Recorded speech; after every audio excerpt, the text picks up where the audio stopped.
Realme C53 എന്ന പുതിയൊരു smart phone Indian മാർക്കറ്റിൽ ലോഞ്ച് ചെയ്യാൻ പോകുന്നുണ്ട്. ഈ ഒരു ഫോണിൻ്റെ ഇന്ത്യയിലെ ലോഞ്ച് ഡേറ്റ് ഇപ്പം ഒഫീഷ്യലായിട്ട് തന്നെ കൺഫേം ആയിട്ടുണ്ട്. പിന്നെ ഫീച്ചേഴ്സിനെ പറ്റിയിട്ടുള്ള പല കാര്യങ്ങളും ഇപ്പം പറയാൻ കഴിഞ്ഞിട്ടുണ്ട്. ചില ഫീച്ചേഴ്സ് അവർ ഒഫീഷ്യലായിട്ട് തന്നെ കൺഫേമും ചെയ്തിട്ടുണ്ട്. ഈ ഒരു വീഡിയോയിൽ നമ്മൾ നോക്കാൻ പോകുന്നത് Realme C53 എന്ന സ്മാർട്ട് ഫോണിനെ പറ്റിയിട്ടാണ്. ആദ്യം നമ്മൾ ഫീച്ചേഴ്സും കാര്യങ്ങളൊക്കെ നോക്കുകയാണെന്നുണ്ടെങ്കിൽ ഡിസ്പ്ലേയുടെ കാര്യത്തിൽ ഈ ഒരു ഫോണിൽ 6.74 ഇഞ്ചിൻ്റെ ഫുൾ HD+ ഡിസ്പ്ലേ ആയിരിക്കും വരിക. LCD പാനലായിരിക്കും ഇതിൽ വരിക. AMOLED ഡിസ്പ്ലേ ഒന്നും വരില്ല. 90 Hz റിഫ്രഷ് റേറ്റൊക്കെ സപ്പോർട്ട് ചെയ്യുന്നതായിരിക്കും. ഫോണിൻ്റെ ഫ്രണ്ടിൽ വാട്ടർ ഡ്രോപ്പ് നോച്ച് ഡിസൈനുള്ള നോച്ചും വരുന്നതായിരിക്കും.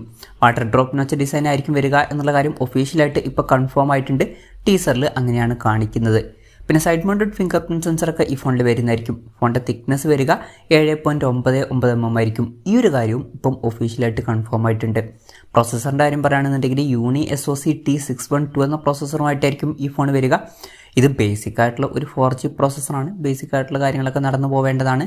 5G സപ്പോർട്ടൊന്നും ഉണ്ടാവില്ല. മാക്സിമം 4G സപ്പോർട്ടായിരിക്കും ഇതിൽ വരിക. ഈ ഒരു ഫോണിൽ 6GB റാം വരെയും അതുപോലെ തന്നെ 128GB ഇൻറ്റേർണൽ വരെയും വന്നേക്കാം. LPDDR4Xൻ്റെ റാം ആയിരിക്കും ഇതിൽ വരിക. മെമ്മറി കാർഡ് സ്ലോട്ട് ഈ ഫോണിൽ ഉണ്ടാവുന്നതായിരിക്കും. പിന്നെ 3.5 mm ഓഡിയോ ജാക്കൊക്കെ ഈ ഫോണിൽ വരും. സിംഗിൾ സ്പീക്കർ വരാനാണ് സാധ്യത. Android 13 ബേസ് ആയിട്ടുള്ള റിയൽമി സോഫ്റ്റ്വെയർ ഇതിൽ വരുന്നതായിരിക്കും. ക്യാമറയുടെ കാര്യം പറയുകയാണെന്നുണ്ടെങ്കിൽ മുമ്പ് ഈ ഒരു ഫോൺ മലേഷ്യയിൽ ലോഞ്ച് ചെയ്തിട്ടുണ്ടായിരുന്നു. മലേഷ്യയിൽ ലോഞ്ച് ചെയ്തിട്ടുള്ള വെർഷനിൽ 50 MP മെയിൻ ക്യാമറ സെൻസർ ആയിരുന്നു വന്നിട്ടുണ്ടായിരുന്നത്. പക്ഷേ ഇന്ത്യൻ വെർഷനിൽ 108 MP മെയിൻ ക്യാമറ സെൻസർ വരുന്നതായിരിക്കും. ഈ ഒരു കാര്യം ഒഫീഷ്യലായിട്ട് കൺഫേം ചെയ്തിട്ടുണ്ട്. പിന്നെ ഫോണിൻ്റെ പിന്നിൽ ഡ്യുവൽ ക്യാമറ സെറ്റപ്പ് ആയിരിക്കും വരിക. രണ്ടാമത് 2 MP ഒരു സെൻസറും വന്നേക്കാം. ഫ്രണ്ടിൽ 8 MP സെൽഫി ക്യാമറ വരാനാണ് സാധ്യത. ബാറ്ററിയുടെ കാര്യത്തിലോട്ട് വരികയാണെന്നുണ്ടെങ്കിൽ 5000 mAh ബാറ്ററി ഇതിൽ വരുന്നതായിരിക്കും. 18 വാട്ടിൻ്റെ ഫാസ്റ്റ് ചാർജിങ് സപ്പോർട്ടുമായിട്ടായിരിക്കും ഈ ഒരു സ്മാർട്ട് ഫോൺ വരിക. 18 വാട്ടിൻ്റെ ഫാസ്റ്റ് ചാർജിങ് സപ്പോർട്ടായിരിക്കും ഇതിൽ വരിക എന്നുള്ള കാര്യം അവർ ഇപ്പോൾ ഒഫീഷ്യലായിട്ട് തന്നെ ടീസ് ചെയ്തിട്ടുണ്ട്. അതുപോലെ തന്നെ Type-C ചാർജിങ് പോർട്ടും ഇതിൽ വരുന്നതായിരിക്കും. അപ്പം ഇതൊക്കെയാണ് ഫീച്ചേഴ്സിനെ പറ്റിയിട്ട് പറയാനുള്ള കാര്യങ്ങൾ. പിന്നെ ലോഞ്ച് ഡേറ്റിൻ്റെ കാര്യം പറയുകയാണെന്നുണ്ടെങ്കിൽ ജൂലൈ 19-നാണ് ഈ സ്മാർട്ട് ഫോൺ ഇന്ത്യൻ മാർക്കറ്റിൽ ലോഞ്ച് ചെയ്യാൻ പോകുന്നത്. ഈ ഒരു കാര്യം ഇപ്പം ഒഫീഷ്യലായിട്ട് തന്നെ അവർ കൺഫേം ചെയ്തിട്ടുണ്ട്. ഓൾറെഡി ഫ്ലിപ്കാർട്ടിൽ ഇതിൻ്റെ ടീസറും കാര്യങ്ങളൊക്കെ വന്നിട്ടുണ്ട്. ഫ്ലിപ്കാർട്ട് വഴിയായിരിക്കും ഈ ഫോണിൻ്റെ സെയിൽ നടക്കുക.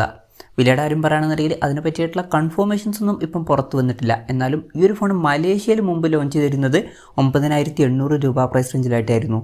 അപ്പം ഇന്ത്യൻ മാർക്കറ്റിൽ ഈ ഫോണ് ചിലപ്പോൾ നമുക്കൊരു 10,000 രൂപ പ്രൈസ് റേഞ്ചൊക്കെ ആയിട്ട് എക്സ്പെക്റ്റ് ചെയ്യാം. കൺഫർമേഷൻസ് ഒന്നുമില്ല, ജസ്റ്റ് നമ്മുടെ എക്സ്പെക്റ്റേഷൻ പറഞ്ഞു എന്നേ ഉള്ളൂ. മിക്കവാറും അവർ 10,000 രൂപയ്ക്ക് താഴെ 108 MP മെയിൻ ക്യാമറ സെൻസർ എന്ന് പറഞ്ഞിട്ടായിരിക്കും ഈ ഒരു ഫോൺ മാർക്കറ്റ് ചെയ്യുക. എന്നാലും കൺഫർമേഷൻസ് ഒന്നും ഇപ്പം പുറത്ത് വന്നിട്ടില്ല. Realme C53 എന്ന പുതിയൊരു സ്മാർട്ട് ഫോൺ ഇപ്പം ഇന്ത്യൻ മാർക്കറ്റിൽ ലോഞ്ച് ചെയ്യാൻ പോകുന്നുണ്ട്. നല്ലൊരു പ്രൈസിങ്ങിൽ ഈ ഫോണിൽ ലോഞ്ച് ചെയ്യുകയാണെന്നുണ്ടെങ്കിൽ വളരെ നല്ലൊരു കാര്യമായിരിക്കും. എന്തായാലും ഈ ഒരു ഫോണിൻ്റെ ഫീച്ചേഴ്സിനെ പറ്റിയിട്ടുള്ള നിങ്ങളുടെ അഭിപ്രായം ജസ്റ്റ് ഒന്ന് കമൻറ്റ് ചെയ്യുക. അതുപോലെ തന്നെ ഈ ഒരു സ്മാർട്ട് ഫോൺ ഇന്ത്യൻ മാർക്കറ്റിൽ നിങ്ങളിത് പ്രൈസിങ്ങിലാണ് എക്സ്പെക്റ്റ് ചെയ്യുന്നത് എന്നുള്ള കാര്യം കൂടി ജസ്റ്റ് ഒന്ന് കമൻറ്റ് ചെയ്യുക.